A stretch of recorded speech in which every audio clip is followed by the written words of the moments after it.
Some stories stay with you forever, not because they're scary, but because they're real.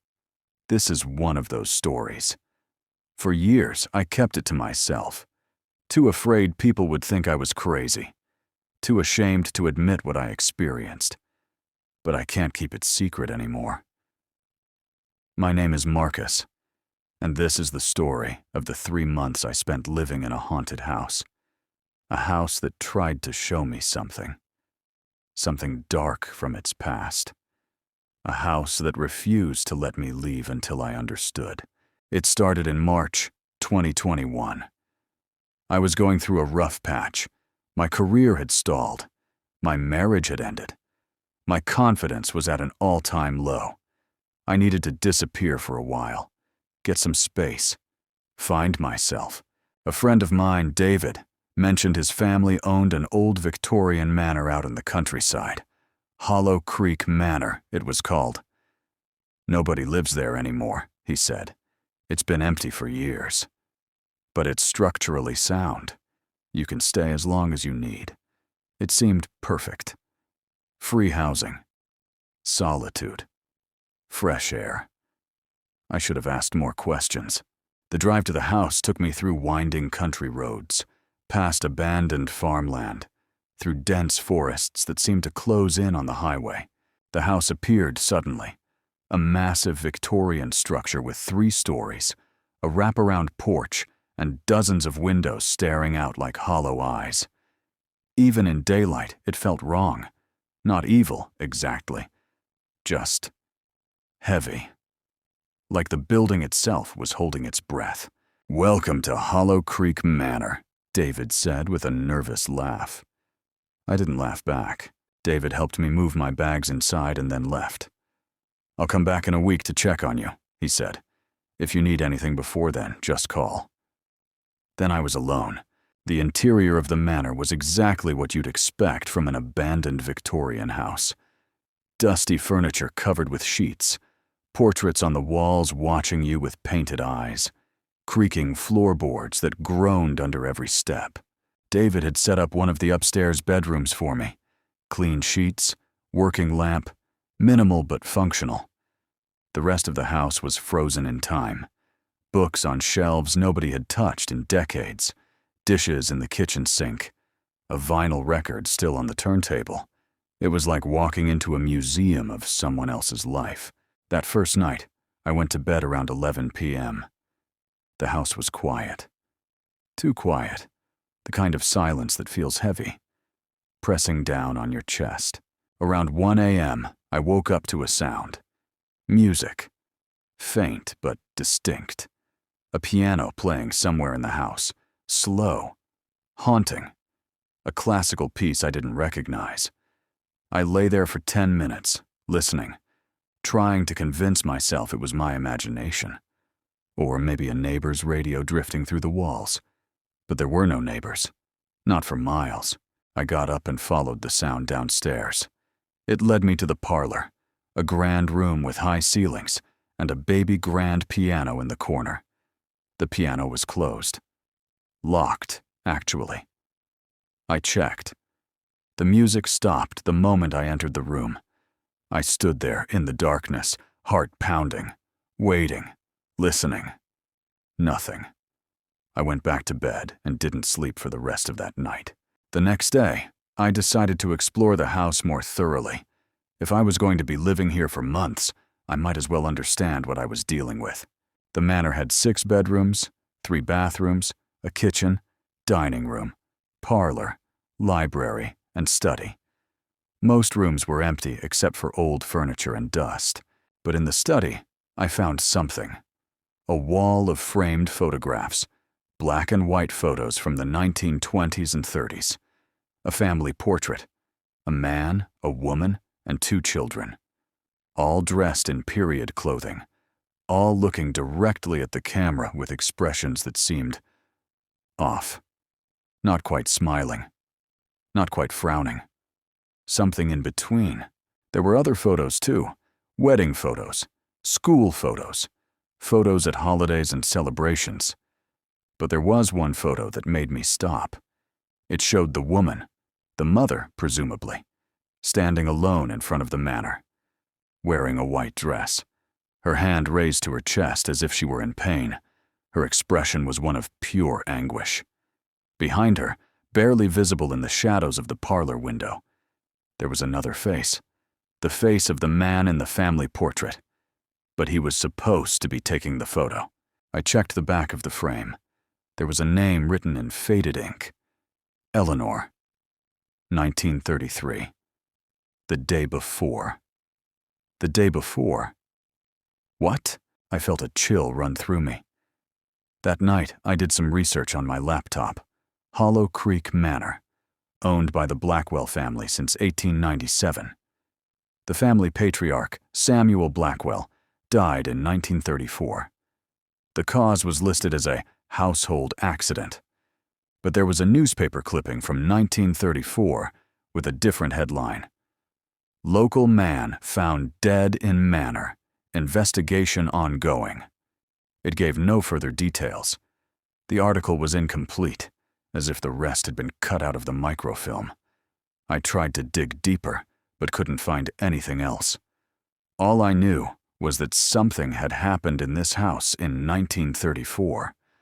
Something bad enough to be kept secret.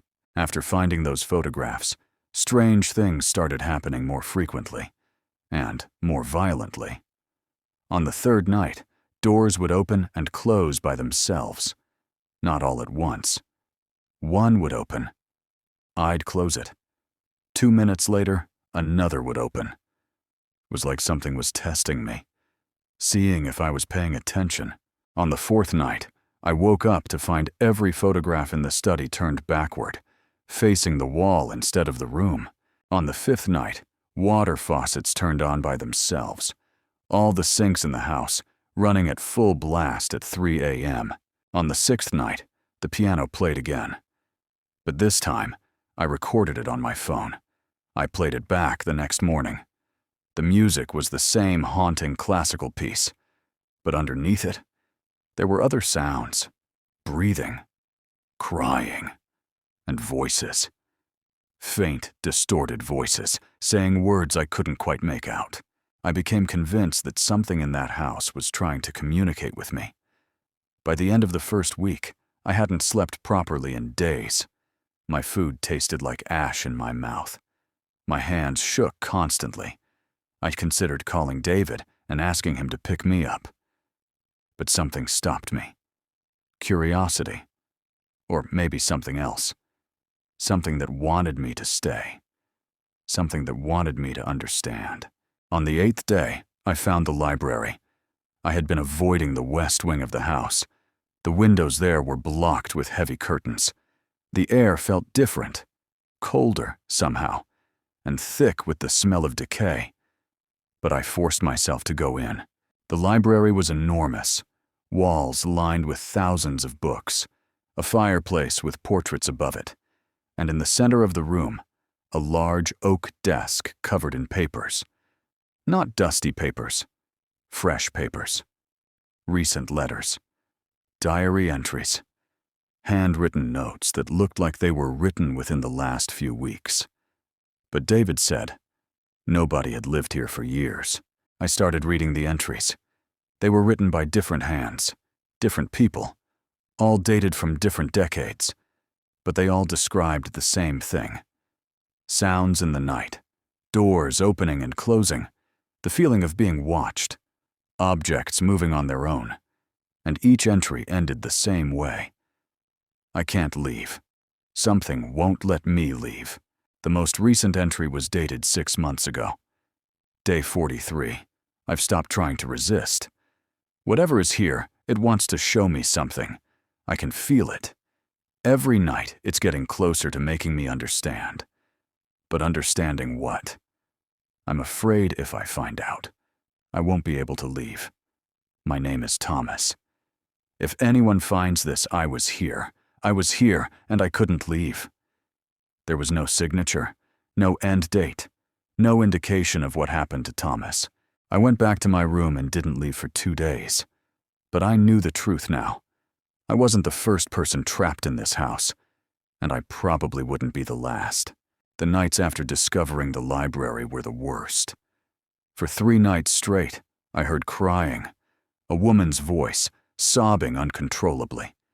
It seemed to come from everywhere and nowhere simultaneously. Through the walls, from inside my room, from the air itself. On the 4th night, I saw her. I was lying in bed when I noticed the temperature had dropped dramatically. I could see my breath forming frost in the air. That's when she appeared at the foot of my bed. She was translucent, almost invisible, but I could make out her features. She was wearing a white dress, the same dress from the photograph. Eleanor. She was weeping silently, her mouth moving but making no sound. Her eyes were fixed on me with an intensity that made my blood run cold. I tried to move, to scream, but I was paralyzed. She drifted closer. Her hand reached out toward me, and I heard her voice, not through my ears, but inside my head. "Help me," she whispered. "He won't let me leave. He keeps me here, every night. Every night he makes me relive it. Please, help me." "Help you how?" I managed to ask. My voice was barely a whisper. "Remember," she said. "Remember what happened. Tell the truth. That's the only way he'll release me. That's the only way we'll be set free." "What happened?" I asked. "What happened to Samuel?" But she was fading, becoming transparent, her voice getting fainter. "In the parlor," she whispered. "The piano. Play the piano. He'll show you. He'll show you everything." Then she was gone, and the room slowly warmed back up. I didn't sleep that night, or the next night, or the night after that. I was terrified, but I also knew what I had to do. The next evening, as the sun was setting, I forced myself to walk to the parlor. I was terrified, but I had to know the truth. The parlor was exactly as I remembered it. Dark. Dusty, the locked piano in the corner. I approached the piano slowly. My hands were shaking. I reached out and tried the lid. It opened. The piano was in perfect condition. Not a speck of dust on it. The keys were clean and white, like they had just been polished. I sat down on the bench and pressed a key. It played a clear, pure note. Then I remembered Eleanor's words. "He'll show you everything." I didn't know what I was doing. I just let my fingers move across the keys, and the piano began to play by itself. The same haunting classical piece. But this time, I could hear something else beneath the music. Voices, memories, like I was being transported back in time. I saw images in my mind. A man. Samuel. Angry. Cruel. His face red with rage. A woman. Eleanor. Frightened. Cowering in the corner of the parlor. An argument. Samuel demanding something. Eleanor refusing. Samuel's hand raised. Eleanor crying out. The piano falling silent. Eleanor on the ground. Not moving. Samuel panicking. Trying to revive her. It was too late. He had pushed her. She had hit her head on the corner of the piano. She was dead. And in his panic, Samuel had made it look like an accident. A household accident, the police had called it. But it wasn't an accident. It was murder. As the vision faded, I felt hands on my shoulders. Eleanor's hands. Cold and ethereal. "Now you know," she whispered. "Now you can tell the truth." And I understood. She had been trying to reach someone for decades, trying to have her story told. Samuel had died carrying the secret, and his guilt had trapped them both in this manner. Prisoner and captor, murderer and victim, bound together by the darkness of his crime. After that night, everything changed. Samuel's presence became almost physical. I could feel him, angry, desperate, trying to force me to keep the secret. The doors locked me inside rooms. The windows wouldn't open.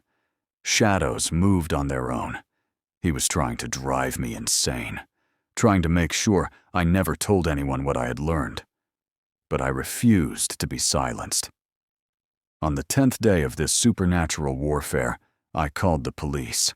I told them everything: the mansion, the manifestations, the murder that happened in 1934. They thought I was crazy, obviously, but they sent officers to check the house. That night, something incredible happened. As the police arrived, the entire manor seemed to come alive. Lights flickering on and off, the piano playing frantically, doors slamming. The air itself seemed to scream. Samuel was fighting against the truth being revealed. But Eleanor was fighting too. I could feel her presence pushing back against his rage, protecting me, making sure the truth would come out. The officers experienced the phenomena firsthand. They saw things they couldn't explain. They felt the cold. They heard the voices. One officer, after everything calmed down, looked at me and said, "Whatever you believe happened here, I believe you. This place is wrong." They brought in a historian the next day, someone who specialized in local history and unsolved mysteries. She did research and discovered records I hadn't found. Eleanor Blackwell, born 1905, died 1934. Official cause: accidental head trauma in the home. But there were notes in a detective's personal journal that had been archived. Notes suggesting Samuel had been investigated. Notes suggesting there were questions about the circumstances of Eleanor's death. But the investigation had been closed, likely due to the Blackwell family's influence and wealth. The truth had been buried, but it had never been forgotten. Not by Eleanor, not by the manor itself. After the truth was revealed, the manifestation stopped, completely stopped. The piano no longer played in the middle of the night. The doors stopped opening and closing.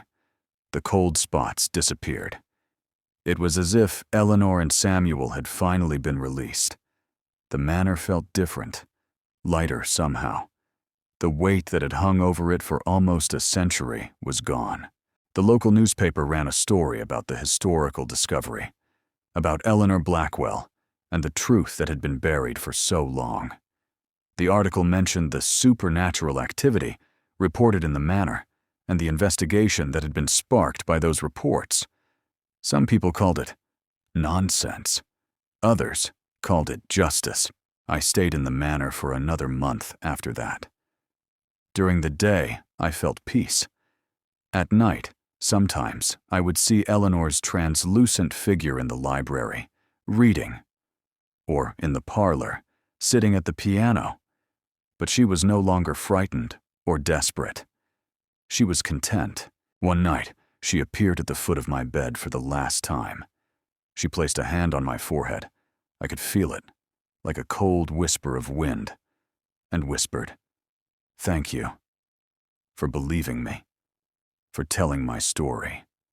I can finally rest." Then she was gone.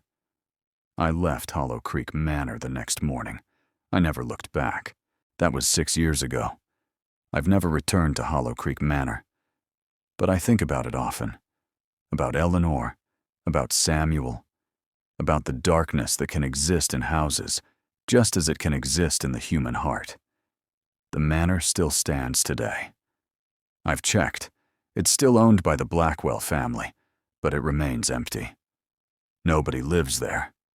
Nobody wants to live there. Some places are meant to remain empty. Some places have seen too much darkness to ever be home again. But sometimes, on quiet nights, I wonder if Eleanor still sits at that piano, if she's finally at peace, if she's finally able to rest, knowing that her story has been told. I believe she is. And I believe that sometimes the dead need the living to speak for them, to tell their stories, to ensure their truth is not forgotten. Eleanor Blackwell was murdered by her husband in 1934, and for decades, her death was called an accident. But it wasn't an accident. And now, everyone knows the truth. That's why I'm telling this story. That's why I'm breaking the silence that has surrounded that manor for nearly a century. Because some stories deserve to be told, and some voices deserve to be heard, even from beyond the grave. Thank you for listening to Eleanor's story. If you believe in the paranormal, or if you're skeptical, it doesn't matter. What matters is that her truth was told. Please like this video if you enjoyed this video. Subscribe to my channel for more paranormal encounters and unsolved mysteries. Comment below and let me know. Do you believe in ghosts?